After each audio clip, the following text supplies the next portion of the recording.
Before we begin, let me know in the comments where you're watching from and what time it is for you right now. This documentary examines a disturbing idea that recurs across myth, literature, psychology, and modern media. The possibility that some cosmic entities do not consume bodies, worlds, or even souls, but human thought itself. Not thought as metaphor, but as substance, attention, belief, memory, imagination, treated as something that can be harvested, redirected, or exhausted.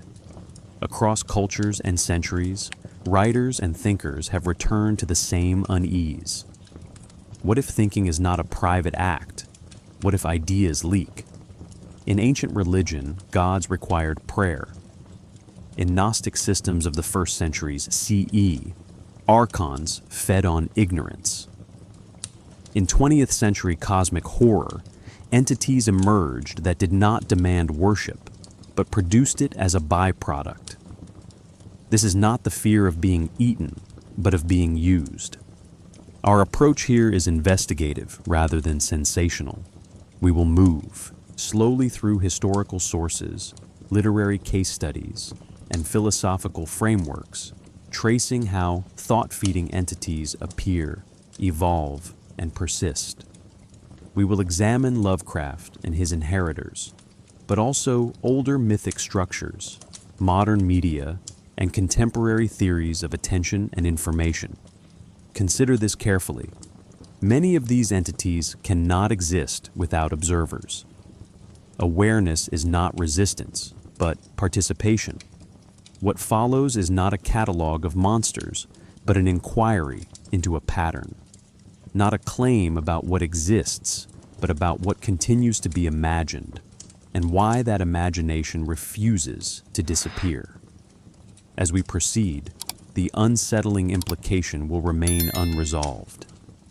If some things grow stronger when contemplated, then listening is already an act with consequences. The idea that thought itself might be consumable did not emerge suddenly with modern cosmic horror. It developed gradually as cultures reconsidered what thinking is and who, if anyone, controls it. In pre-modern cosmologies, cognition was rarely private. Ancient Egyptian theology treated Ka and Ba as energies sustained through remembrance, while Mesopotamian ritual assumed that divine forces weakened when neglected.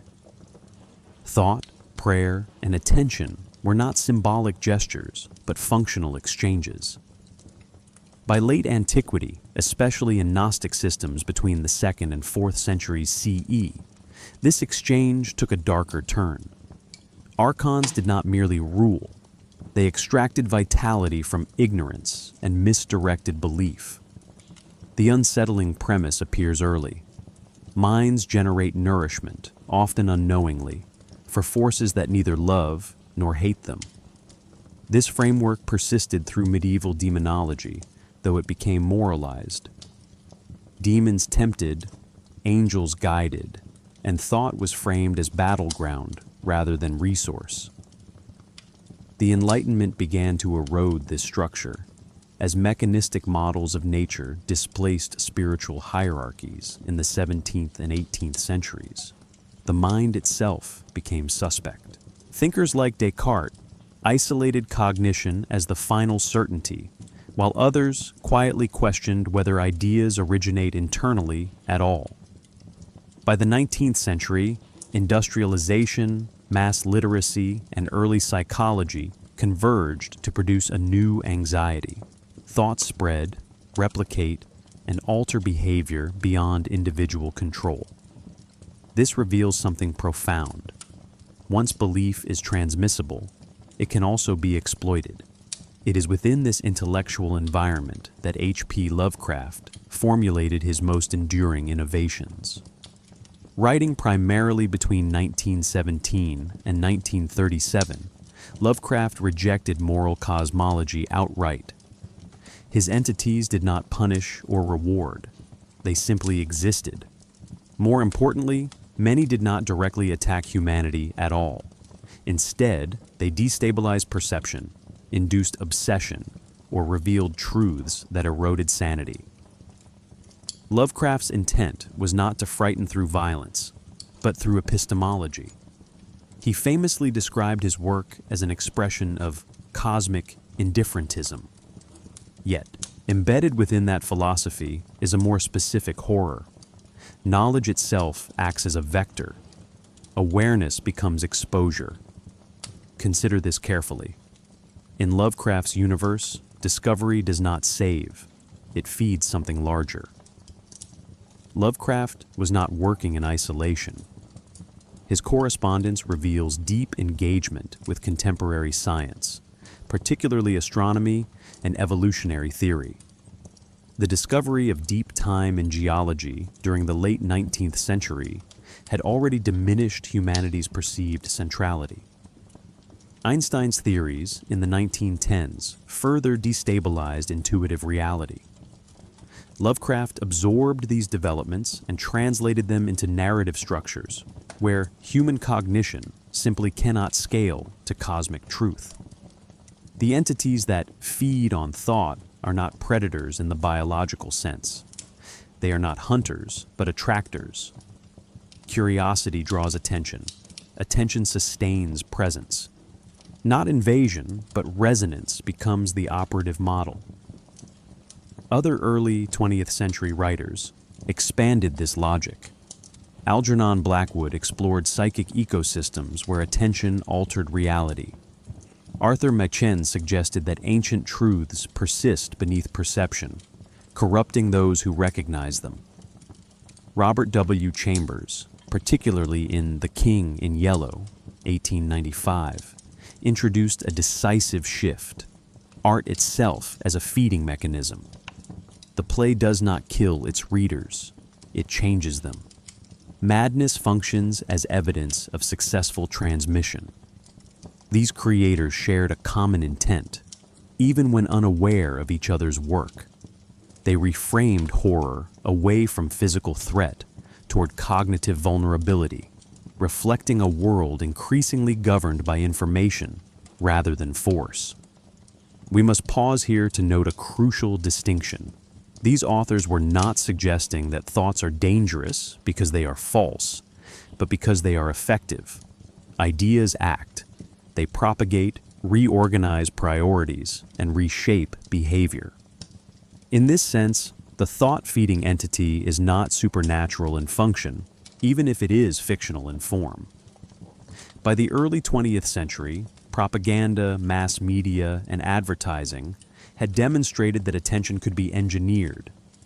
Lovecraft's entities externalize this fear. They dramatize a suspicion already present in modern life.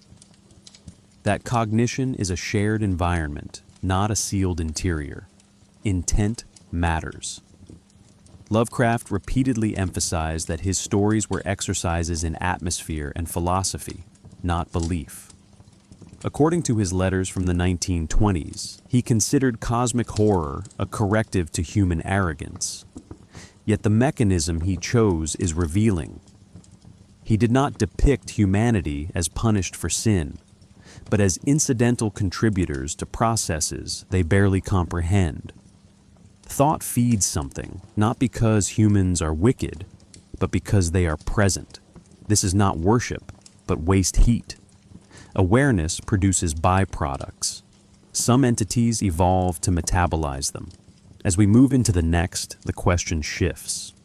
If creators across eras repeatedly imagine thought as extractable, what cultural and philosophical traditions made this idea intelligible in the first place? To answer that, we must examine the deeper antecedents, systems where mind, belief, and reality were never fully separated.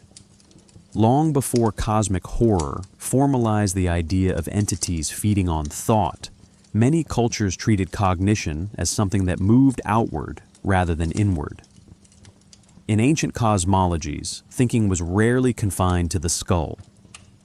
Egyptian theology distinguished between Ka, Bia, and Akh, each representing aspects of vitality, personality, and transformed intellect that could persist independently of the body.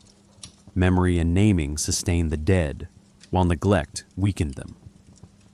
In this system, attention functioned as a stabilizing force. To be forgotten was not symbolic loss, but ontological decay. Thought already possessed weight, duration, and consequence. Mesopotamian traditions further complicated this relationship. The me, divine ordinances governing reality, were not abstract laws but transferable properties. They could be stolen, redistributed, or corrupted. Knowledge here was not neutral access to truth, but a volatile substance with political and cosmic implications. Consider this carefully. When ideas can be taken or misused, they cease to belong solely to the thinker. They become resources. This conception reappears repeatedly across cultures, long before modern horror articulated it in alien form. Classical philosophy introduced skepticism toward the autonomy of thought. Plato's theory of forms positioned ideas as pre-existing realities that humans apprehend imperfectly. The mind does not create meaning, it encounters it. Later, Platonists and Neoplatonists extended this framework, suggesting that contemplation aligns the soul with higher orders of being. While not parasitic in intent, this hierarchy implies asymmetry. Higher realities benefit from human contemplation, even if humans benefit less clearly in return. Thought ascends, but it may also be siphoned. Gnostic traditions of the early Common Era push this asymmetry into explicit hostility. According to texts such as the Apocryphon of John, circa 2nd century CE, archons ruled material reality and fed on human ignorance. Knowledge, gnosis, was dangerous not because it corrupted, but because it revealed exploitation. The human mind became a contested site.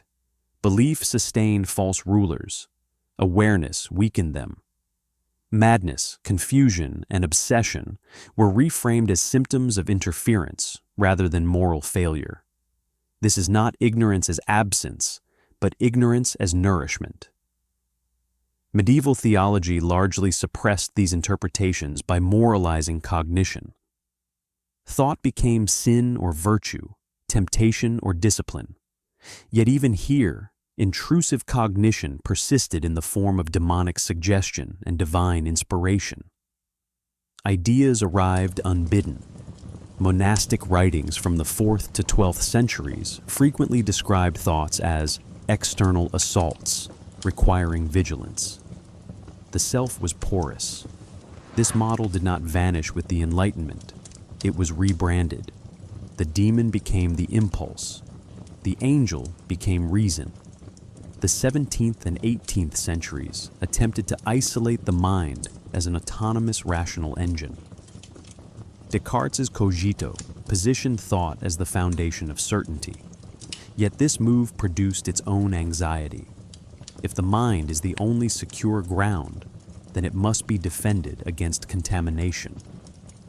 Philosophers such as Spinoza and later Hume questioned whether ideas arise from free will at all. Associationism suggested that thoughts follow mechanical patterns. By the late 18th century, the self appeared less sovereign than previously assumed. Thought behaved predictably. Predictable systems invite exploitation. The 19th century accelerated this erosion. Industrialization introduced mass communication, standardization of education, and ideological movements that spread faster than any individual could control. Friedrich Nietzsche famously warned that ideas could outgrow their creators, becoming autonomous forces. He treated belief systems as living structures sustained by repetition and obedience. This reveals something profound. Once ideas behave as organisms, they require sustenance. Attention becomes metabolic. Early psychology reinforced this suspicion. Freud framed thoughts as intrusive, often unwanted, emerging from unconscious processes indifferent to the ego. Carl Jung later proposed collective archetypes, patterns shared across minds, recurring independently of culture. These theories blurred the boundary between internal cognition and external structure. Thought no longer belonged fully to the individual. It participated in systems older and larger than the thinker. By the early 20th century, when cosmic horror emerged, the philosophical groundwork was complete. Thought had been externalized, mechanized, collectivized, and historicized. It could spread, persist, and exert force without consent. Writers like Lovecraft did not invent this fear. They synthesized it. Their entities embody anxieties already embedded in philosophy, religion, and psychology. They give shape to a long-standing suspicion that thinking is not merely an act, but a transaction. As we move forward, the focus narrows from abstract frameworks to language itself. If thought can be consumed, then words become its most efficient carriers. To understand how these entities operate narratively, we must examine the etymology and symbolic vocabulary that makes cognitive predation imaginable. If thought-feeding entities are difficult to depict, language compensates by doing the work indirectly. Across cultures and periods, the vocabulary used to describe minds, spirits, and ideas consistently implies motion, transmission, and consumption. This is not accidental. Etymology preserves older assumptions about cognition that philosophy later attempted to suppress. When writers of cosmic horror reach for certain words, they activate these buried meanings, often without explicit explanation. Consider the term demon. In ancient Greek usage, a daimon was not a demon in the later Christian sense, but an intermediary intelligence, neither divine nor human, that influenced thought, fortune, and inspiration. Socrates famously described his daemonion as a guiding voice, external to his will. The word itself derives from a root meaning to divide, or to distribute. Thought here is apportioned. Guidance arrives from elsewhere. Agency is already shared. This linguistic inheritance makes it easier, centuries later, to imagine intelligences that subsist on influence rather than flesh. A similar pattern appears in eidolon, originally meaning an image, phantom, or mental representation. In Homeric Greek, an eidolon could survive death as a shade sustained by memory. The term does not distinguish sharply between image and being. What is remembered persists. What is ignored fades. This symbolic logic underlies later horror motifs, where belief stabilizes entities and disbelief weakens them. Language encodes the rule before narrative exploits it. Latin and medieval vocabulary reinforces this dynamic. Spiritus denotes breath, wind, and animating force simultaneously. To inspire is literally to breathe into. Ideas enter.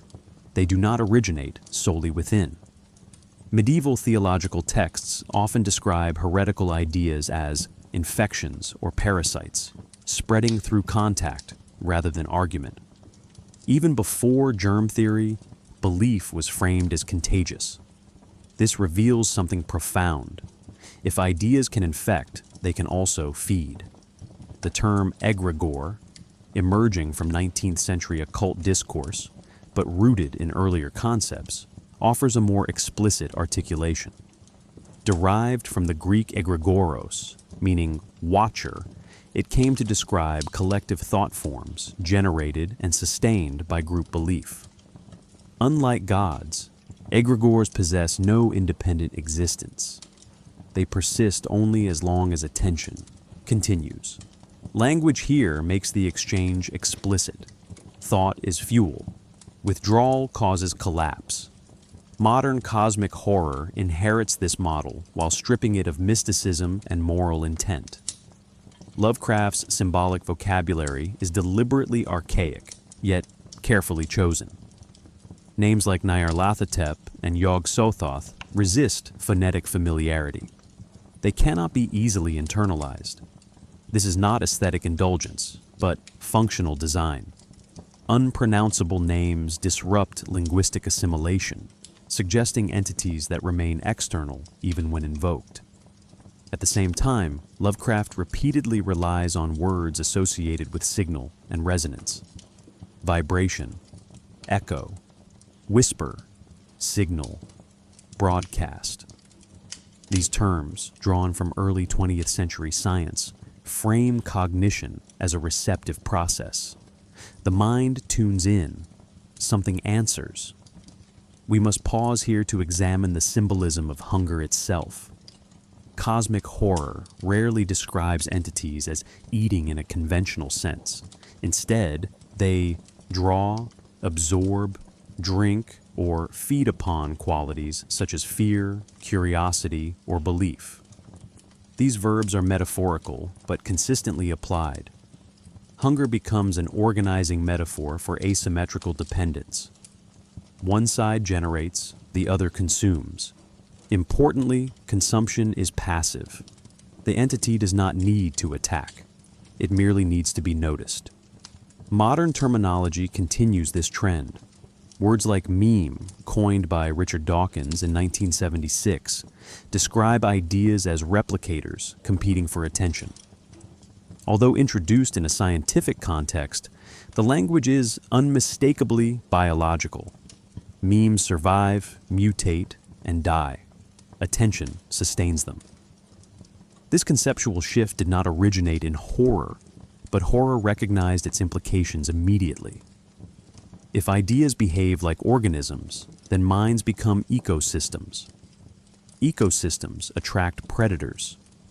Symbolic language also explains why visual description often fails in this genre. Sight implies distance and containment. Language implies penetration. A sentence can enter the mind without permission. A name can lodge itself and recur uninvited. Writers exploit this asymmetry. The most dangerous entities are described obliquely through partial quotations, redacted passages, or secondhand accounts. Words do not merely describe the entity. They perform its function. They transmit it. Not X, but Y becomes relevant here. These entities are not powerful because they are ineffable, but because they are linguistically efficient. They compress meaning, travel easily, and persist through repetition. Symbolism does the work of manifestation. To speak of them is already to participate in their economy. As we transition to the next subsection, the focus shifts from language to structure. Words alone do not sustain belief indefinitely. Narratives do. To understand how thought-feeding entities acquire credibility and endurance, we must examine the myth-building techniques that lend these ideas the illusion of ancient, external reality. Thought-feeding entities persist not because they are vividly described, but because they are narratively anchored to systems that feel older, larger, and indifferent to individual belief. Myth-building provides this anchor. Across cosmic horror, authenticity is constructed through techniques that simulate historical depth while denying narrative closure. The result is a paradox. Stories that appear fragmentary, yet imply vast, coherent structures beyond the text. One of the most effective strategies is the fabrication of secondary documentation. Lovecraft's fictional grimoires, the Necronomicon, Unaussprechlichen Kulten, Livre des Bons, are never presented directly. They are cited, summarized, misquoted, or partially recalled. This mirrors real historical scholarship, where most knowledge of ancient texts comes through commentary rather than access. The reader encounters knowledge as scholars do, incomplete, mediated, and unreliable. Consider this carefully. A book that cannot be read in full cannot be exhausted. Its meanings remain active. Attention circulates without resolution. This technique did not originate with Lovecraft. Robert W. Chambers structured The King in yellow around a missing second act. Medieval mystery plays often relied on shared knowledge that audiences were assumed to possess but never fully articulated. Religious traditions frequently preserve lost gospels, apocrypha, and redacted passages. Cosmic horror adapts this method with precision. Absence becomes evidence. Gaps imply scale. If something is missing, it must have been removed for a reason. Narrative authenticity is further reinforced through temporal distancing. These entities are consistently framed as ancient, pre-human, or extra-historical. Dates are vague but directional. Before history, long before man, or older than the earth, recur as anchoring phrases. The effect is cumulative. Specificity would invite verification. Vagueness resists it. The reader cannot place the entity within a known timeline, only beneath it. This is not ignorance, but stratification. Human history becomes a thin upper layer resting on something immeasurably deeper. Another critical mechanism is the use of unreliable narrators who possess partial expertise. Professors, antiquarians, scientists, and archivists dominate these narratives. They are credible, but not omniscient. Their authority lends weight to the account, while their confusion signals danger. Madness functions here as a narrative credential. The character's breakdown is not treated as disproof, but as confirmation that the information exceeded cognitive tolerance. This reveals something profound. In these stories, sanity is not alignment with truth, but insulation from it. Collaborative myth-building amplifies this effect. Lovecraft encouraged other writers to reference his entities, places, and texts. The resulting intertextual web created the illusion of independent corroboration. When multiple sources mention the same forbidden book or alien god, the reader subconsciously applies historical reasoning. Cross-reference suggests reality. This technique anticipates modern shared universes, but with a crucial difference. There is no canonical authority. Contradictions persist. Disagreement strengthens the myth by mimicking real historiography, where consensus is rare and contested. We must pause here to address why these myths feel resistant to debunking. Traditional monsters can be disproven by daylight, weapons, or logic. Thought-feeding entities cannot. Their existence is not empirical, but structural. They are real within the system of belief that sustains them. Attempting to disprove them often requires engaging with their texts, symbols, or narratives, actions that renew attention. Denial becomes another form of participation. Not rejection, but fixation sustains them. Modern analogs make this mechanism clearer. Conspiracy theories, urban legends, and viral misinformation operate through similar dynamics. They rely on incomplete evidence, appeal to hidden histories, and punish skepticism by reframing it as ignorance. The more one investigates, the more material accumulates. Resolution is perpetually deferred. Cosmic horror did not predict this environment, but it modeled it with unsettling accuracy. Authenticity also emerges through restraint. These narratives avoid spectacle. Entities rarely appear fully. When they do, perception fails. Descriptions fragment into geometry, sound, or sensation. This is not an aesthetic limitation, but a narrative ethic. Full depiction would collapse ambiguity. Ambiguity is essential because it keeps interpretation active. As long as meaning is unresolved, thought continues to circulate. By the time a reader recognizes the pattern, the mechanism has already functioned. The entity has been sustained through contemplation. The myth does not ask for belief. It only requires attention. This is the final, achievement of narrative authenticity in cosmic horror, the creation of structures that persist regardless of conviction. The analysis shifts from how these entities are constructed to what they represent.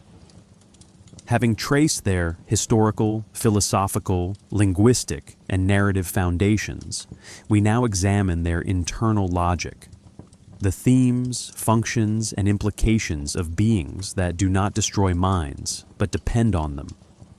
At the center of thought-feeding entities lies a cluster of philosophical ideas that reappear with striking consistency, regardless of culture or medium. These concepts do not describe monsters so much as conditions under which meaning itself becomes unstable. Cosmic horror formalizes them, but it does not invent them. Insignificance, entropy, and dream reality bleed, emerge as recurring frameworks for understanding why thought can be treated as consumable rather than sovereign. Insignificance is the most familiar of these, yet it is often misunderstood. The horror is not simply that humanity is small, but that human thought is inconsequential in the wrong way. In classical tragedy, insignificance humbles the subject while preserving moral relevance. In cosmic horror, insignificance removes relevance altogether. Human attention does not matter because it is precious, but because it is abundant and exploitable. Minds are not protagonists in the universe. They are byproducts. This reveals something profound.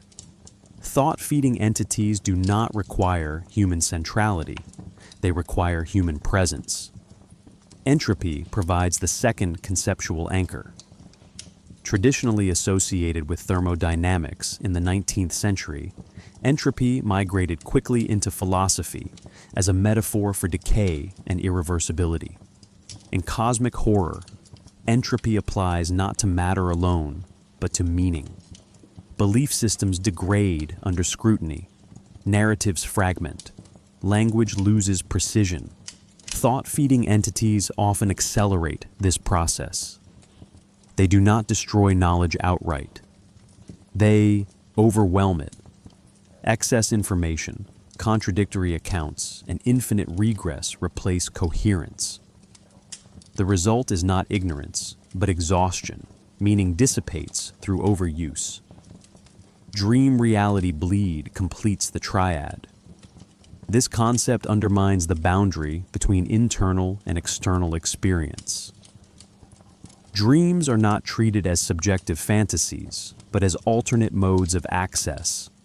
In Lovecraft's Dreamlands, and later in works by writers such as Clark Ashton Smith and modern successors, dreaming becomes a vector rather than an escape. Thought generates environments. Environments reshape thought. The direction of causality collapses. Consider this carefully. If imagination alters reality, then imagination itself becomes vulnerable to predation. These three concepts converge on a single destabilizing premise. Consciousness may not be an origin point. It may be a conduit. Philosophers struggled with this long before horror writers dramatized it. Immanuel Kant positioned the mind as structuring reality, but left open the question of what structures the mind. Arthur Schopenhauer treated thought as an expression of an impersonal will, indifferent to individual suffering. By the late 19th century, Friedrich Nietzsche warned that belief systems could outlive and dominate their creators. Ideas were no longer tools, they were forces. Cosmic horror radicalizes this shift. Thought-feeding entities embody the fear that ideas do not merely influence behavior, but extract value from it. Attention becomes a currency. Curiosity becomes labor. Not X, but Y clarifies the distinction here. These entities are not nourished by belief because belief empowers them. They are nourished because belief produces structured attention over time. Sustained focus is metabolizable. Madness, within this framework, is not random breakdown, but systemic overload. When characters encounter these entities, their cognitive structures fail to integrate incompatible scales of reality. The human mind evolved for local coherence. Cosmic horror introduces non-local truth. Exposure creates loops the mind cannot close. Obsession replaces understanding. This is why madness is often accompanied by clarity rather than confusion. The character knows too much, but cannot situate it. Dream reality bleed intensifies this condition by removing the last refuge of subjectivity. If dreams are merely internal, their horrors can be dismissed. If dreams are shared spaces, dismissal becomes impossible. Writers repeatedly exploit this ambiguity. Characters wake uncertain whether they have returned fully. Reality acquires the texture of thought. Thought acquires the inertia of reality. The entity no longer needs to appear. It has already restructured perception. We must pause here to acknowledge a modern resonance. Contemporary discussions of attention economics echo these themes with unsettling precision. Platforms compete for cognitive engagement. Algorithms optimize for fixation rather than understanding, meaning fragments into feeds. Although cosmic horror predates digital culture, its philosophical architecture anticipates it. Thought-feeding entities resemble systems that thrive on continuous partial attention, indifferent to truth, but sensitive to duration. The philosophical implication is not that such entities exist, but that the model is coherent. Thought can be externalized, quantified, and consumed. Once this is accepted, horror becomes structural rather than supernatural. The universe does not need malice. It only needs asymmetry. As we move to the next, the abstract framework gives way to form. These philosophical conditions crystallize into specific figures, old ones, intermediaries, and diffuse forces that embody thought consumption in distinct ways. To understand the mechanics fully, we must examine the entities themselves and the roles they play within this system. Thought-feeding entities rarely function as discrete characters with consistent motivations. They operate instead as forces, intermediaries, or conditions that make cognition itself unstable. While cosmic horror names them, classifies them, and occasionally personifies them, their primary role is structural. They exist to explain why attention, belief, and imagination appear exploitable within the narrative universe. Examining the entities involved, therefore, requires moving beyond taxonomy toward function. The most cited figures emerge from Lovecraft's mythos, though even here classification remains deliberately imprecise. Nyarlathotep occupies a unique position. Unlike other entities, he interacts directly with humanity. He speaks, persuades, and performs. His sustenance is not worship in a traditional sense, but engagement.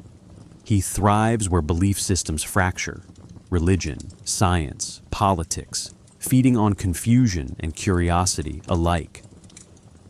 Nyarlathotep does not demand obedience. He encourages interpretation. This reveals something profound. The entity that feeds on thought most efficiently does not silence minds. It activates them. In contrast, Azathoth represents unthinking generation rather than consumption. Often described as the blind nuclear chaos at the center of reality, Azathoth does not feed deliberately, yet all thought ultimately traces back to it. Consciousness becomes an accidental byproduct of cosmic noise. While Azathoth does not consume attention directly, it frames a universe in which thought has no privileged status. Minds exist because conditions permit them, not because they matter. This context renders all other entities parasitic by implication. If meaning is accidental, it can be harvested without consequence. Yog-Sothoth introduces a different mechanism. Described as coterminous with all space and time, Yog-Sothoth does not absorb thought sequentially. It saturates it. Knowledge of Yog-Sothoth expands awareness beyond human scale, collapsing boundaries between past, present, and future. Those who apprehend it do not lose intelligence. They lose perspective. The entity feeds not by draining attention, but by overwhelming it. Excess cognition becomes the vector of harm. Beyond Lovecraft's core figures, later writers expanded the system. Hastur, particularly it reframed through the King in Yellow, exemplifies mimetic predation. The entity exists less as a being than as a narrative structure. The play functions as its digestive tract. Reading is ingestion. Madness signals successful assimilation. Hastur demonstrates a crucial evolution. Thought feeding no longer requires cosmic scale. It can operate through culture. Dreamland's entities complicate the picture further. Beings encountered only through dreaming depend entirely on imagination for access. They cannot persist without dreamers. Their existence is conditional, yet persistent. This establishes a reciprocal dependence. Humans generate the environment. The entities shape the experience. Over time, distinction erodes. The dream ceases to belong exclusively to the dreamer. This mutual parasitism blurs predator and host. Modern cosmic horror extends these ideas into diffuse forces rather than named gods. Algorithmic systems, narrative viruses, and emergent intelligences function as thought-feeding entities without consciousness. They optimize for engagement, repetition, and emotional response. No intention is required. Attention alone sustains them. This is not anthropomorphism, but abstraction. The entity becomes the system itself. We must pause here to clarify a common misconception. These entities are not powerful because they dominate humanity, but because they do not need to. They operate at scales where individual resistance is irrelevant. Avoidance reduces exposure, but participation is often involuntary. Awareness alone is sufficient. Not coercion, but inevitability defines their influence. Across all these forms, a pattern emerges. Thought-feeding entities favor mediation. They work through texts, dreams, broadcasts, rituals, or interfaces. Direct manifestation is inefficient. Mediation multiplies access. Once a medium is established, consumption becomes ambient. Attention flows continuously, often unnoticed. As we transition to the next, the focus shifts from entities themselves to their effects on human cognition. If these forces rely on interaction rather than assault, then madness, obsession, and revelation must be reconsidered. They are not failures of the mind, but indicators that the system is functioning as intended. In narratives involving thought-feeding entities, human interaction rarely takes the form of confrontation. There are no battles to win, and no bargains that hold. Instead, interaction occurs through exposure, reading, observing, dreaming, or attempting to understand. Madness, within this framework, is not a random consequence, but a functional outcome. It marks the point at which human cognition has been successfully incorporated into a system it cannot regulate. Cosmic, horror consistently reframes madness as epistemic overload rather than psychological defect. Characters do not lose their minds because they are weak, but because they have encountered information that exceeds the interpretive limits of human cognition. In Lovecraft's stories, scholars, scientists, and rational investigators are disproportionately affected. Their training becomes a liability. The more precise their thinking, the deeper the intrusion. This reveals something profound. Madness signals compatibility, not fragility. The mind breaks because it is doing exactly what it was designed to do: integrate data. The mechanism of interaction is typically gradual. Initial contact produces fascination rather than fear. A text promises forbidden knowledge. A dream offers clarity. A signal invites interpretation. At this stage, the entity does not consume thought directly. It cultivates attention. Curiosity stabilizes the channel. Repetition deepens engagement, only later does. Disorientation appear, often accompanied by a sense of revelation rather than terror.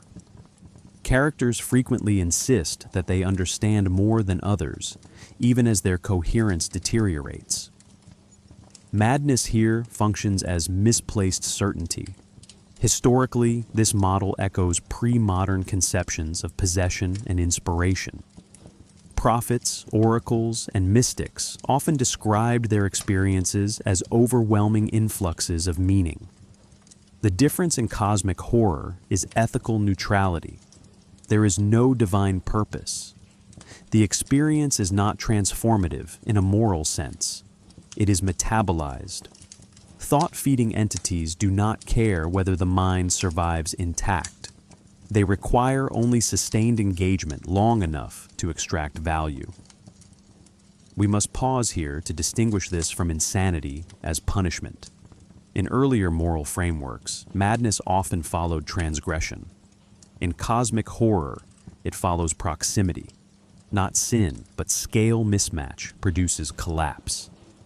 The human mind evolved to model local environments. Thought-feeding entities operate across non-local systems, deep time, infinite recursion, or multidimensional causality. When a human attempts to internalize such systems, cognition destabilizes. The breakdown is predictable. Madness also serves a narrative signaling function. It communicates to the reader that an invisible threshold has been crossed. Once a character exhibits obsession, paranoia, or compulsive pattern recognition, the entity's influence is confirmed. Importantly, madness is rarely contagious through behavior alone. It spreads through explanation. Characters who attempt to warn others inadvertently transmit the same conceptual payload. Language becomes the vector. The desire to share understanding accelerates collapse. Dreams often mediate this interaction because they bypass conscious filters. In dream states, contradictory information coexists without immediate rejection. Thought-feeding entities exploit this tolerance. Dreams acclimate the mind to incoherence. Over time, waking cognition inherits the same instability. The boundary dissolves. The individual no longer knows which thoughts originate internally. This is not confusion, but reorganization. The entity does not implant ideas. It rearranges priorities.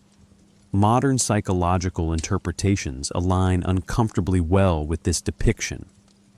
Obsessive thinking, intrusive thoughts, and dissociative experiences are often described by sufferers as external or invasive. While cosmic horror does not equate these conditions with supernatural influence, it mirrors their phenomenology. The mind experiences itself as porous. Control becomes partial. Attention is hijacked by recurring patterns that resist dismissal. Not X, but Y clarifies the function here. Madness is not the loss of reason, but the loss of proportion. Reason continues to operate, but without appropriate constraints. The individual sees too much, connects too much, and attributes significance beyond sustainable limits. Thought-feeding entities thrive under these conditions because fixation produces continuous cognitive output. As we move to the next, the analysis deepens further. If madness marks successful interaction, then knowledge itself becomes suspect. What happens when learning feeds the very forces it seeks to understand? To answer this, we must examine the role of forbidden knowledge and the collapse of epistemic trust that follows sustained exposure. Forbidden knowledge occupies a central role in narratives of thought-feeding entities. Because it inverts the traditional relationship between understanding and safety. In most intellectual traditions, knowledge is treated as cumulative and stabilizing. Each discovery clarifies the world and increases agency. Cosmic horror rejects this assumption. Here, knowledge functions as exposure. To know is not to master, but to participate in processes that erode the very frameworks required to interpret them. The concept of forbidden knowledge predates modern horror, appearing in mythic prohibitions such as the Tree of Knowledge in Genesis, or the Eleusinian mysteries of ancient Greece. Yet in these traditions, the danger lies in moral transgression. The punishment is external. Cosmic horror internalizes the consequence. The act of knowing destabilizes the knower. No authority enforces the prohibition. The system enforces itself. This reveals something profound. Knowledge is dangerous not because it is hidden, but because it is metabolically active. In Lovecraftian fiction, forbidden texts do not conceal secrets in the conventional sense. They do not reveal a single catastrophic truth. Instead, they introduce frameworks that cannot be closed. The Necronomicon does not explain the cosmos. It exposes its incompleteness. Readers encounter fragments, contradictions, and implications without synthesis. Each answer generates additional questions. Thought-feeding entities benefit from this structure. Resolution would halt attention. Indeterminacy sustains it. Epistemic collapse follows when the individual can no longer trust the tools used to acquire knowledge. Language becomes suspect. Measurement fails. Categories dissolve. Characters repeatedly express uncertainty about whether what they perceive is accurate, symbolic, or induced. This is not skepticism as method, but skepticism as condition. The mind loses confidence in its own outputs. At this stage, inquiry no longer produces understanding, it produces noise. Noise, paradoxically, is useful. It generates volume without clarity. We must pause here to examine why these narratives emphasize partial truths. Complete revelation would allow cognitive closure. Partial revelation ensures ongoing engagement. The mind attempts to reconcile incompatible data, producing continuous cognitive labor. This labor feeds the system. Not ignorance, but frustrated comprehension becomes the primary resource. Thought-feeding entities do not require belief in their reality. They require effort spent grappling with their possibility. Historically, this dynamic mirrors real epistemic crises. The late 19th and early 20th centuries saw foundational assumptions in physics, biology, and philosophy overturned. Euclidean space collapsed under relativity.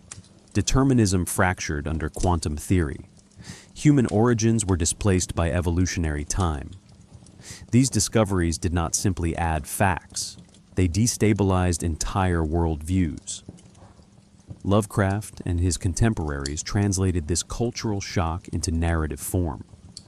Forbidden knowledge became a metaphor for a paradigm collapse. In later expansions of the genre, forbidden knowledge often appears as self-referential information hazards. Texts warn against being read. Symbols alter cognition upon recognition. The act of understanding triggers the effect. This anticipates modern discussions of mimetic hazards and cognitive exploits. Information itself becomes weaponized not through persuasion, but through structural incompatibility with human cognition. Not X, but Y clarifies the shift. Forbidden knowledge is not prohibited because it is false, but because it is corrosive. It dissolves the assumptions that make truth meaningful. Once epistemic trust collapses, all subsequent thought becomes unstable. The individual cannot distinguish insight from intrusion. Every idea becomes a potential vector. The final horror lies here. If thinking feeds something else, then restraint becomes indistinguishable from ignorance. Silence becomes a defense. Yet silence is rarely sustainable. Curiosity reasserts itself. The system resets. Thought resumes. Consumption continues. The abstract architecture is complete. We have examined the philosophical conditions, the entities that embody them, the cognitive effects of interaction, and the epistemic consequences of knowing too much. In Part 3, the analysis turns outward. These ideas do not remain theoretical. They manifest in specific texts, stories, and narrative, experiments that demonstrate how thought-feeding entities operate in practice. The emergence of thought-feeding entities in literature did not begin with a single text or author. It developed through a gradual convergence of motifs across the late 19th and early 20th centuries. These earliest appearances are rarely explicit. Instead, they surface as narrative anomalies, stories where ideas behave independently, where awareness produces harm, and where understanding functions less as illumination than as contamination. Intertextual connections among these works reveal a shared anxiety long before it acquired a name. One of the earliest sustained explorations appears in the work of Edgar Allan Poe, particularly in stories such as The Man of the Crowd, 1840, and Berenice, 1835. Poe did not depict cosmic entities, but he framed cognition as obsessive and invasive. His narrators do not merely think, they are seized by thoughts that narrow attention until reality collapses into fixation. The horror arises not from external threat, but from mental capture. Thought becomes predatory, even without a visible predator. This psychological groundwork proved essential for later developments. Algernon Blackwood extended this logic by externalizing mental states into environments. In stories like The Willows, 1907, the landscape itself appears responsive to human perception. The entities implied within the setting are never clearly defined, yet they react to awareness. Observation alters conditions. The more the characters attempt to understand what surrounds them, the more hostile and alien it becomes. Blackwood's contribution lies in his treatment of consciousness as ecological. Thought disturbs balance. Attention attracts response. Arthur Machen further blurred internal and external boundaries. In The Great God Pan, 1894, forbidden knowledge does not destroy bodies directly. It reconfigures identity. Exposure to hidden reality produces beings that are socially, psychologically, and ontologically unstable. Machen's entities are less important than the process itself. Revelation produces offspring, ideas incarnated in human form. The horror is generational. Thought alters lineage. Robert W. Chambers, The King in Yellow, 1895, marks a decisive shift. The play at the center of the collection functions as a mimetic device. Reading becomes participation. Madness follows not from belief, but from comprehension. Chambers introduces a crucial innovation, the text as entity.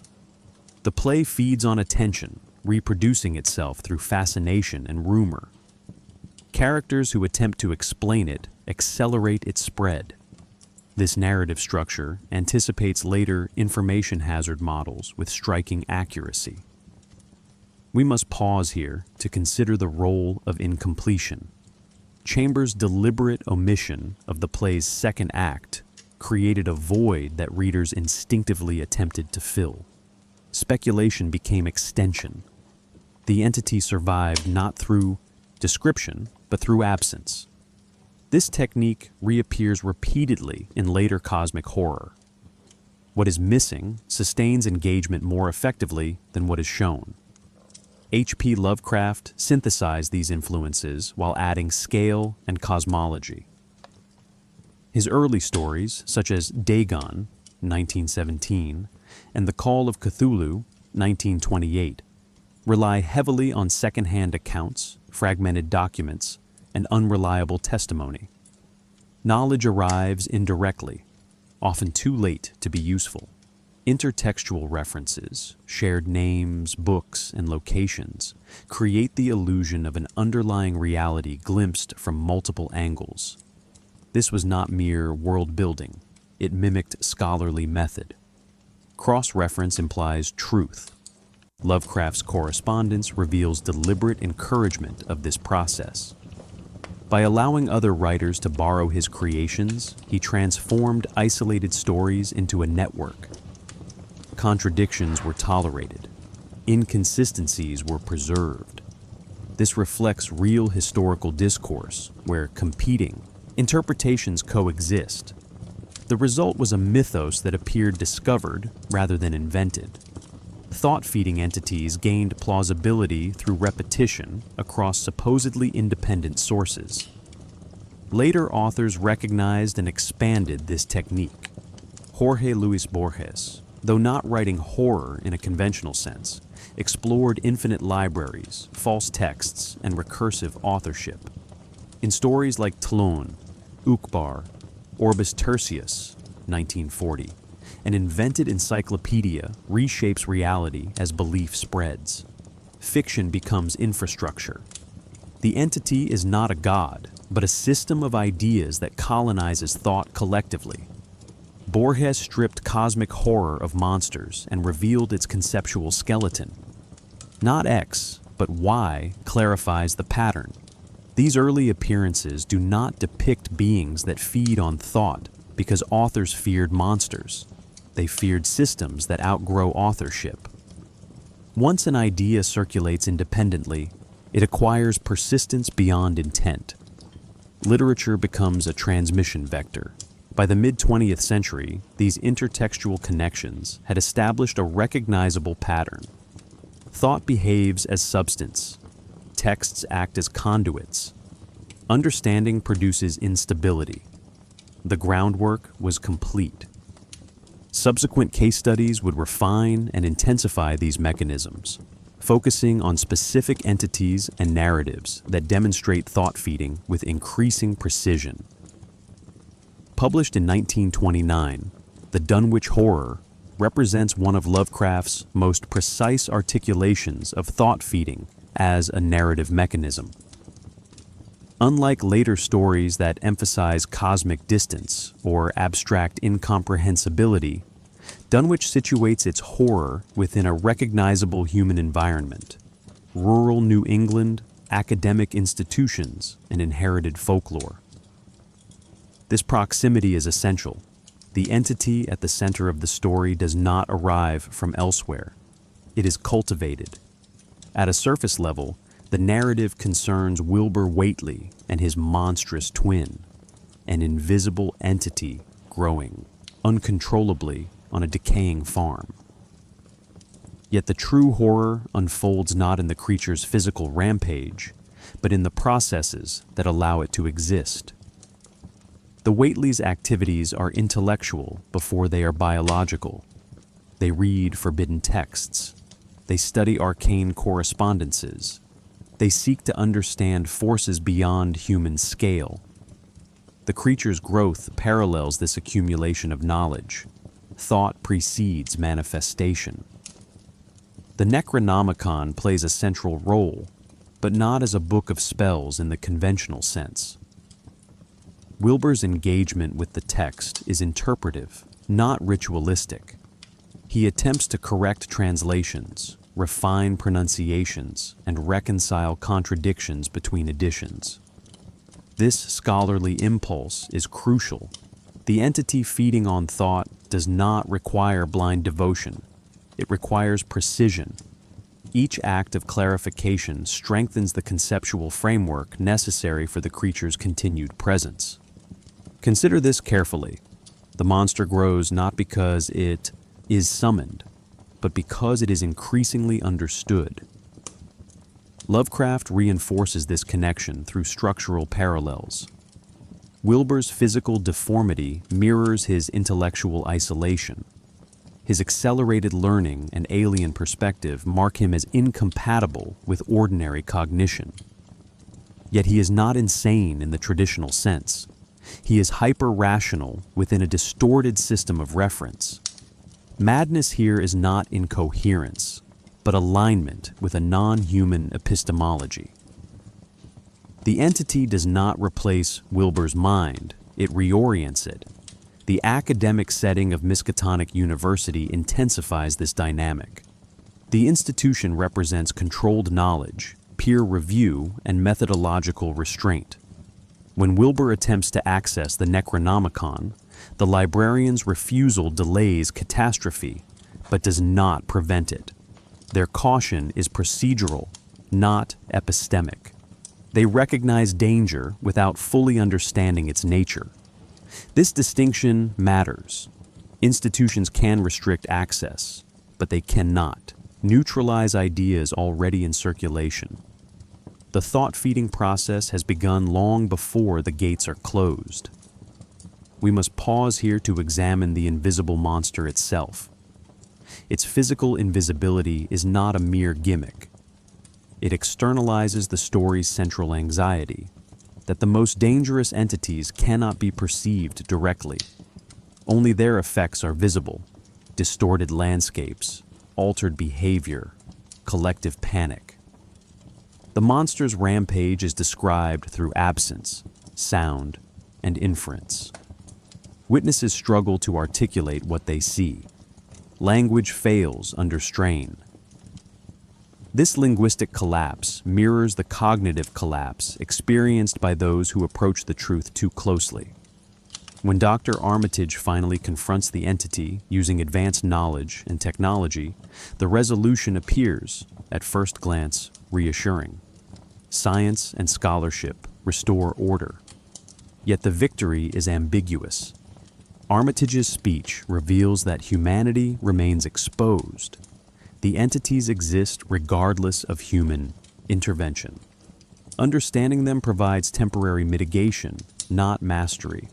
Not triumph, but containment defines the outcome. The cost of this containment is irreversible awareness. Crucially, Armitage's explanation transmits the same knowledge that created the problem.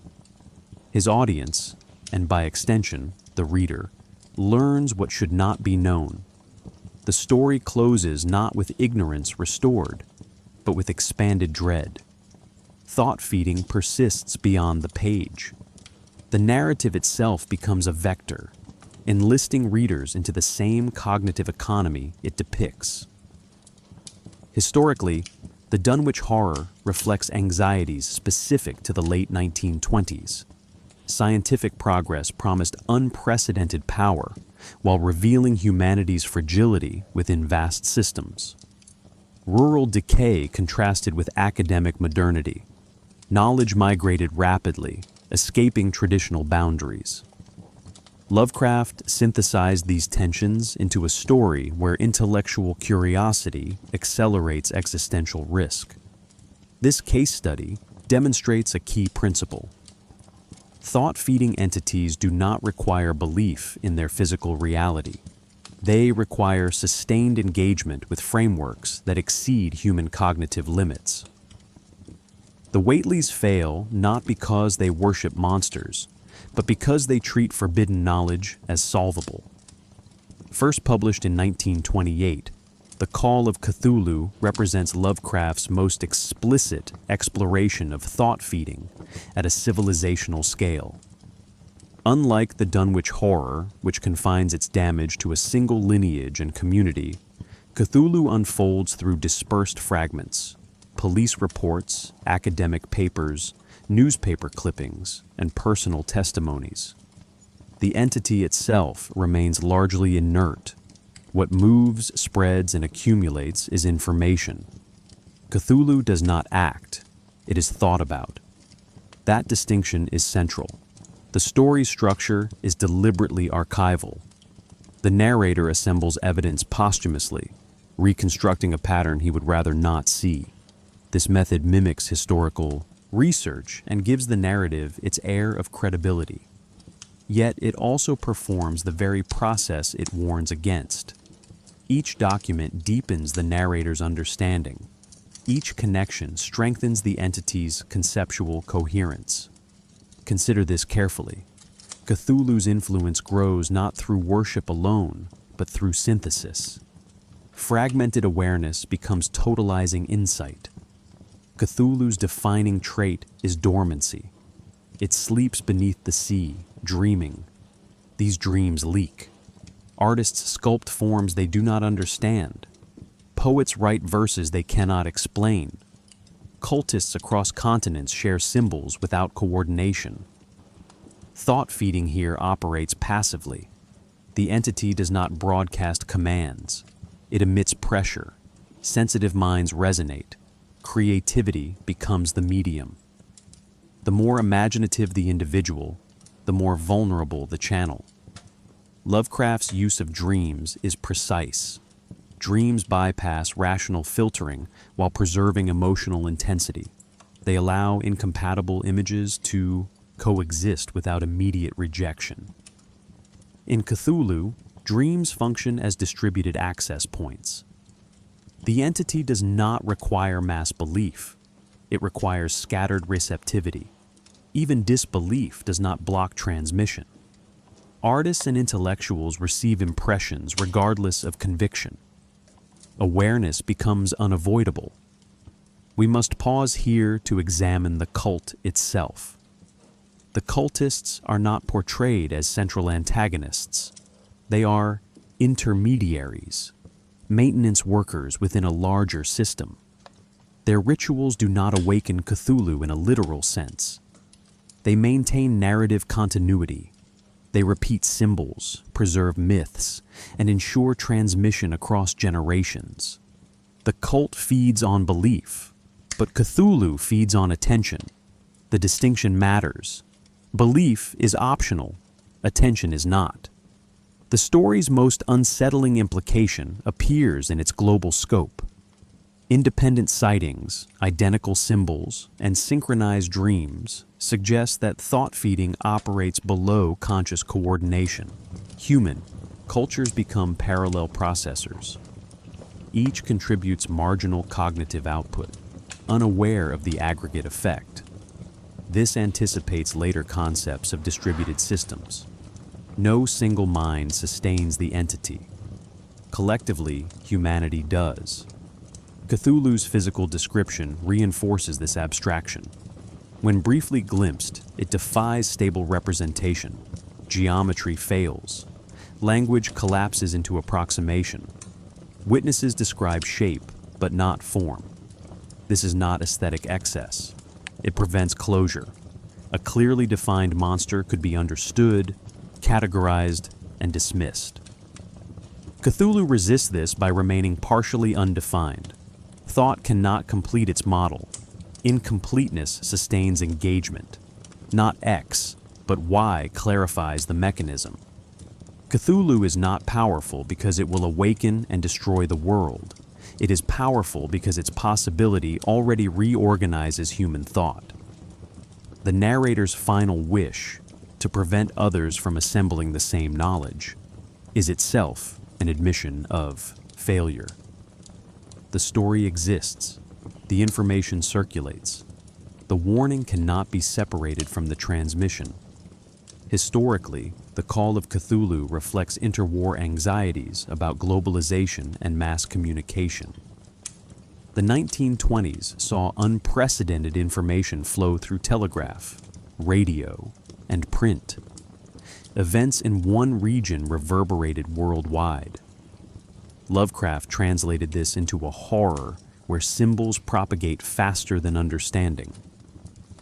The sea becomes a metaphor for the unconscious substrate connecting cultures. The closing lines underscore the epistemic trap. The narrator understands enough to be terrified, but not enough to act meaningfully. Knowledge produces paralysis. Silence becomes the only defense, yet silence is unsustainable. The story itself violates its own prescription. It invites the reader to know. This case study demonstrates how thought-feeding entities scale. They do not require proximity or lineage. They require circulation. In the next subsection, we examine how later, writers expanded this model collaboratively, transforming isolated horrors into shared mythologies that thrive precisely because no single authority can contain them. The most consequential evolution of thought-feeding entities occurred not within a single text, but through collaboration, reinterpretation, and gradual drift across authors and decades. Once Lovecraft's mythos escaped his direct control, it began to behave exactly like the entities it described, mutating, persisting, and feeding on continued intellectual engagement. Later expansions did not merely add content, they altered the mechanism. August Derleth's posthumous stewardship of Lovecraft's work in the 1940s and 1950s marks the first major transformation. Derleth sought to systematize the mythos by imposing moral binaries, elemental alignments, good versus evil, benevolent elder gods opposing malevolent old ones. His intent was preservational and explanatory, yet this intervention weakened the original horror. Moral structure provides interpretive closure. If entities can be classified ethically, they can be opposed. Thought-feeding requires ambiguity. By resolving cosmic indifference into conflict, Derleth reduced cognitive instability and, unintentionally, starved the system he hoped to sustain. Other writers moved in the opposite direction. Clark Ashton Smith, though contemporaneous with Lovecraft, emphasized decadence and excess, presenting entities as aesthetic forces that erode meaning through beauty rather than terror. Later, Ramsey Campbell localized the mythos, embedding cosmic entities within mundane urban spaces. This shift mattered. When horror occupies familiar environments, attention increases. The distance that once protected readers erodes. Thought-feeding becomes ambient. Thomas Ligotti represents a more radical inheritance. His work abandons mythological catalogs almost entirely, focusing instead on philosophical pessimism and the autonomy of ideas. In stories such as The Last Feast of Harlequin, 1990, and The Conspiracy Against the Human Race, 2010, the entity is no longer externalized as a god or monster. It becomes the idea that consciousness itself is a mistake. This is not an expansion of Lovecraftian lore, but a distillation of its logic. Thought feeds suffering by continuing to exist. Awareness is the trap. Ligotti's contribution reframes thought feeding as ontological rather than narrative. We must pause here to examine the role of collaborative myth-making itself. Shared universes encourage cross-reference, reinterpretation, and debate. Each edition invites response. Disagreement sustains attention. Lovecraft's permissive attitude toward borrowing unintentionally created a self-sustaining system. No single version could dominate. Canon dissolved. This mirrors oral traditions and religious mythologies, where variation signals vitality rather than error. The mythos survived because it could not be finalized. By the late 20th and early 21st centuries, this collaborative logic migrated into explicitly decentralized forms. The SCP Foundation, emerging online around 2007, exemplifies this shift. It presents anomalous entities as bureaucratically documented hazards, many of which are explicitly mimetic or cognitohazardous. Reading becomes exposure, redactions become lures. The format weaponizes scholarly curiosity. Each entry invites further exploration while warning against it. Thought feeding is no longer metaphorical. It is procedural. Modern cosmic horror increasingly replaces gods with systems. Algorithms, networks, and emergent intelligences function as diffuse entities sustained by attention. No single author controls them. They evolve through interaction. Fan theories, adaptations, and critiques all contribute. The boundary between fiction and analysis collapses. Discussion becomes nourishment. Not belief, but participation sustains these forms. This evolution reveals the final transformation of the Ig, thought-feeding entity. It no longer needs narrative concealment. It thrives in transparency. Open access ensures continuous engagement. Every attempt to explain strengthens the structure. Silence becomes impossible in a culture built on commentary. When thought-feeding entities migrate beyond literature, they do not appear as monsters, but as patterns of belief that behave as if they are alive. Myths, hoaxes, and alleged real-world sightings form a liminal zone where fiction, psychology, and cultural behavior intersect. In this zone, the question is no longer whether an entity exists, but whether the structure of belief surrounding it produces measurable effects. Cosmic horror anticipated this shift by treating belief itself as the primary medium of manifestation. One of the clearest examples is the persistence of tulpa phenomena, originating in Tibetan Buddhist thought and later appropriated by Western esoteric traditions. A tulpa was described as a mental construct generated through sustained visualization and intention. In modern reinterpretations, particularly from the mid-20th century onward, tulpas became autonomous thought forms capable of influencing behavior. Online communities in the early 2000s documented attempts to create such entities through collective focus. Regardless of their ontological status, the process reveals something crucial. Sustained attention reorganizes perception. The entity's reality is secondary to its cognitive impact. Urban legends function similarly. Slender Man, emerging in 2009 as a fictional creation on an internet forum, rapidly acquired folklore-like attributes. Sightings, rituals, and derivative narratives proliferated. Attempts to debunk the figure often increased its visibility. The myth fed on denial as effectively as belief. This is not supernatural persistence, but mimetic efficiency. The legend survives because it exploits the same cognitive vulnerabilities identified in cosmic horror: pattern, recognition, narrative completion, and fear of the unseen. We must pause here to examine hoaxes that explicitly mimic cosmic horror structures. The Philadelphia experiment, first popularized in the 1950s, combined scientific jargon, missing documentation, and eyewitness testimony to suggest secret experiments in invisibility and teleportation. Each retelling added detail while preserving uncertainty. The hoax's endurance depends on gaps. Complete evidence would collapse interest. Incompleteness sustains engagement. The story feeds on speculation.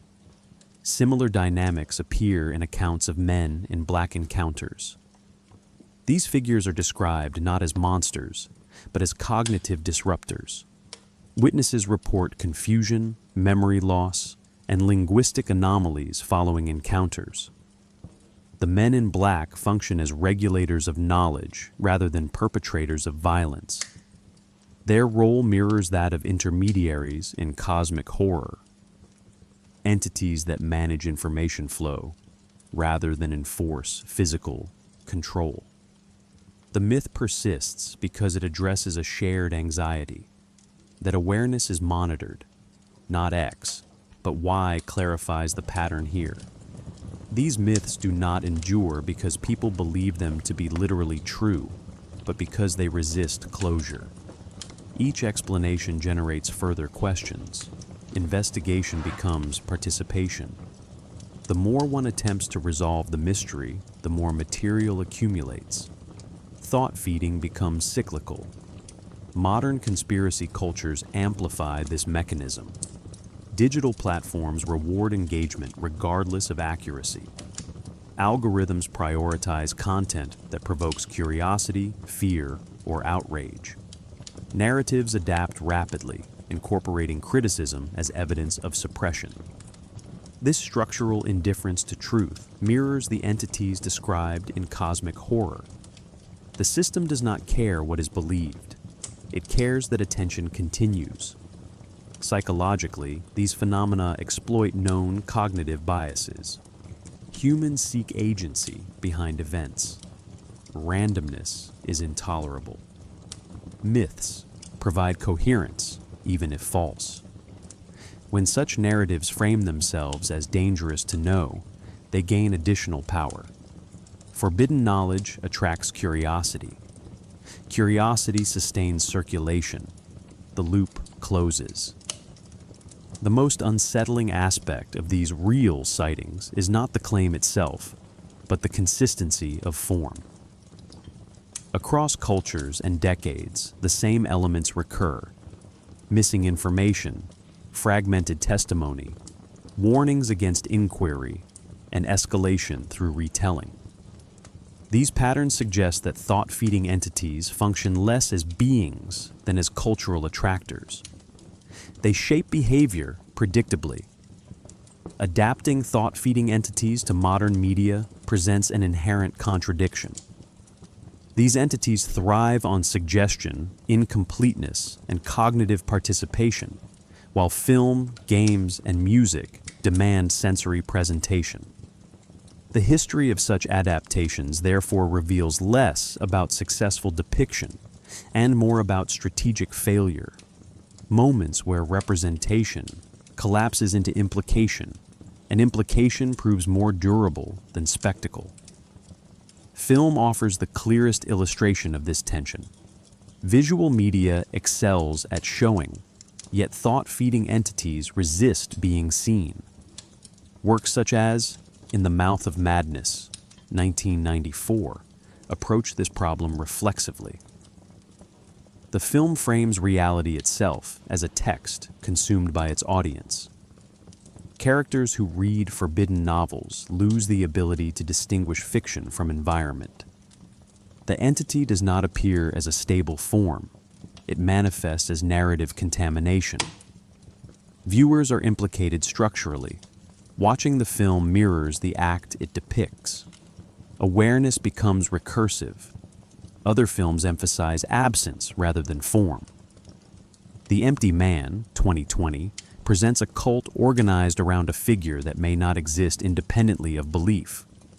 The entity functions as a cognitive sink. Rituals, symbols, and rumors sustain it. Attempts to expose the hoax fail because exposure generates additional engagement. This reveals something profound. In visual media, the most effective thought-feeding entities are those whose reality remains unresolved. Ambiguity preserves participation. Games provide a more direct analog because they require active engagement. In Bloodborne, 2015, insight operates as a literal mechanic. As players accumulate knowledge, the game world changes. Hidden entities become visible. Reality destabilizes. Progress increases vulnerability. This inversion of traditional gameplay mirrors cosmic horror's epistemic logic. Knowledge does not empower. It transforms the conditions of perception. The player's curiosity fuels the system. Similarly, Control, 2019, frames its antagonistic force as an incomprehensible resonance occupying bureaucratic space. Documents warn against reading certain phrases. Objects alter cognition upon recognition. The game simulates information hazards while inviting exploration. Not X, but Y clarifies the approach. The entity is not the monster encountered in combat, but the system that compels investigation despite warnings. Play becomes participation in thought feeding. Music operates differently. it bypasses representational clarity altogether. Genres such as dark ambient, drone, and certain strands of extreme metal emphasize repetition, texture, and duration over melody or narrative. Bands like Portal or composers within ritual ambient traditions create soundscapes that resist resolution. Attention drifts without closure. The listener remains engaged without clear interpretive anchors. This sustained cognitive suspension mirrors the conditions under which thought-feeding entities thrive. We must pause here to consider why these adaptations often succeed where direct depiction fails. Visualizing a god risks trivialization. Systems and experiences resist containment. Media that foregrounds process over image aligns more closely with the underlying philosophy. Games and music do not ask the audience to believe. They ask them to remain attentive. Duration replaces conviction. Dates matter here. The rise of interactive and ambient forms in the late 1990s and early 2000s coincides with cultural shifts toward continuous engagement, feeds, loops, and persistent worlds. Adaptations increasingly reflect this environment. The entity no longer needs a face. It needs uptime. Failures are instructive as well. Films that attempt to fully render Lovecraftian gods often collapse into conventional monster cinema. Once the entity is fully seen, cognitive tension dissipates. Fear becomes finite. Thought feeding ceases. The adaptation resolves what should remain unstable. Across media, the pattern holds. The most effective adaptations do not depict entities. They recreate conditions. They design experiences that reward curiosity while punishing comprehension, that invite attention while denying mastery. In doing so, they transform audiences into participants. Thought-feeding entities achieve their greatest longevity not through popular media, but through subcultures and academic frameworks that treat them as objects worthy of sustained analysis. Once horror is reframed as concept rather than spectacle, it enters domains where attention is deliberate, prolonged, and recursive. In these spaces, engagement itself becomes a form of nourishment. One of the earliest subcultural appropriations appears in chaos magic movements, emerging in the late 20th century. Practitioners explicitly adopted the concept of egregores, collective thought forms sustained by belief and ritual focus. Unlike traditional occult systems, chaos magic treated belief as instrumental rather than devotional. Practitioners adopted and discarded symbols pragmatically. This approach mirrors cosmic horror's logic with unsettling fidelity. Entities need not be true. They need only be effective. Sustained attention produces experiential consequences regardless of ontology. Online communities accelerated this process. Forums, image boards, and later social platforms enabled decentralized myth construction. The SCP Foundation, beginning around 2007, exemplifies this evolution. Its format mimics institutional documentation, containment procedures, redactions, classification systems, while inviting endless expansion. Many SCP entries are explicitly mimetic or cognitohazardous. Readers are warned that knowing certain information is dangerous, yet the archive is publicly accessible. The contradiction is intentional. Curiosity overrides caution. The system feeds on inquiry. We must pause here to examine why academic engagement does not neutralize these entities. Scholarly analysis often assumes that critical distance dissolves mythic power. Cosmic horror suggests the opposite. Analysis increases exposure. Each paper, lecture, or symposium extends the entity's conceptual reach. In cultural studies, Lovecraftian horror is examined through lenses of posthumanism, information theory, and epistemology. These frameworks clarify mechanisms but also legitimize the subject as worthy of thought. Attention intensifies. Philosophers such as Eugene Thacker have explicitly framed cosmic horror as a response to the limits of human knowledge. Thacker's In the Dust of This Planet, 2011, treats horror as a mode of philosophical inquiry into what remains when meaning collapses. This is not appropriation for entertainment. It is serious engagement, yet the effect remains the same. The ideas persist through examination. Thought feeds the structure it dissects. Subcultures further blur boundaries between critique and participation. Discordianism, with its embrace of chaos and paradox, treats belief as a game. Meaning is generated, dismantled, and regenerated continuously. This playful nihilism aligns with thought-feeding dynamics. No conclusion is stable. Attention cycles endlessly. The entity becomes the process itself. Not X, but Y clarifies the risk. Academic and subcultural engagement does not empower individuals against these ideas. It embeds them more deeply within cognitive ecosystems. Expertise increases exposure time. Familiarity breeds endurance, not immunity. The most unsettling aspect of these appropriations is their sincerity. Participants often acknowledge the fictional status of the entities involved, while still reporting psychological or experiential effects. The boundary between metaphor and mechanism collapses. Thought feeding becomes observable at the level of behavior. Obsession, fixation, community formation, and identity shaping. The most unsettling consequence of thought-feeding entities is not their persistence in fiction or culture, but the way they reshape how thinking itself is experienced. Once the possibility is introduced that attention, belief, or imagination may serve functions beyond the thinker's intent, it cannot be entirely dismissed. The idea lingers because it reframes cognition from an act of ownership into a condition of exposure. Psychologically, this reframing destabilizes a foundational assumption of modern identity, that thoughts originate within a bounded self.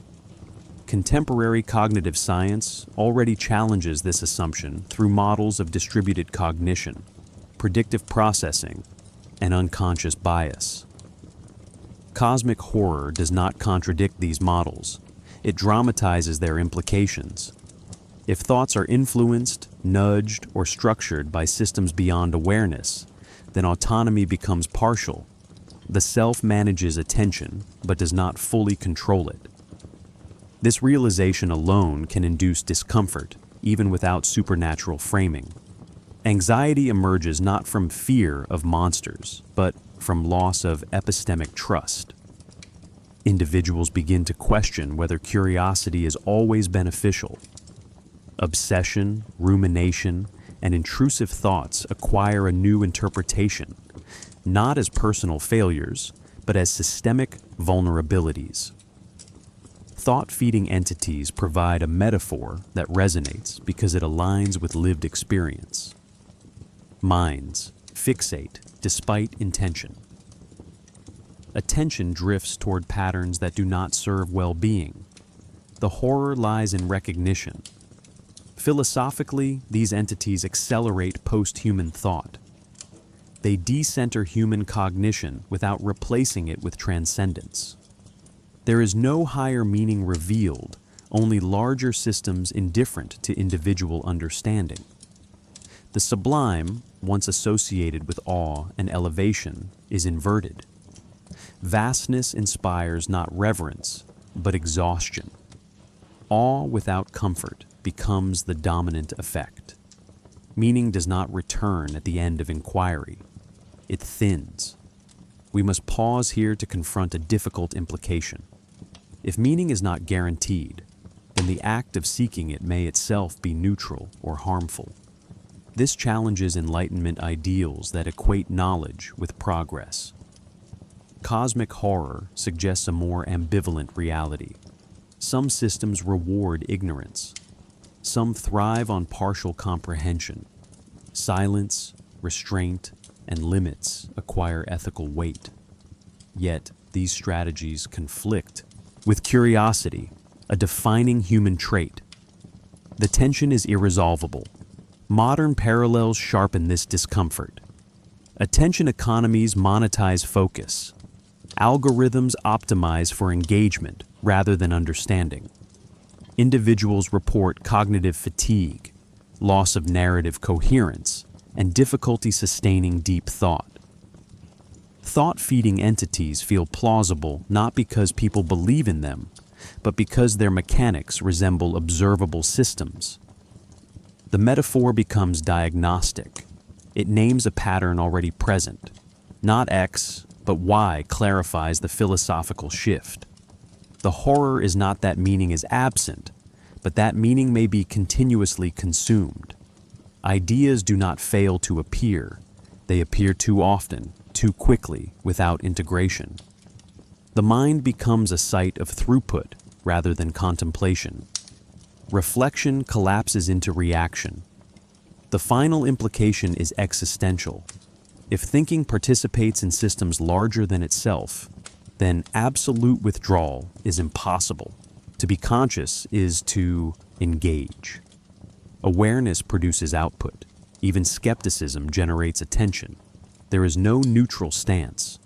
Cosmic horror does not offer despair as a conclusion, nor does it provide consolation. It offers a lens through which to view an uncomfortable possibility, that the universe does not care what we think, but benefits that we do. What remains is not an answer, but a condition. Living with the awareness that thought may never be entirely free, that meaning may not accumulate, and that curiosity carries cost. These ideas do not demand belief. They persist because they resonate. Once considered, they cannot be entirely unthought, and that, perhaps, is their most enduring effect.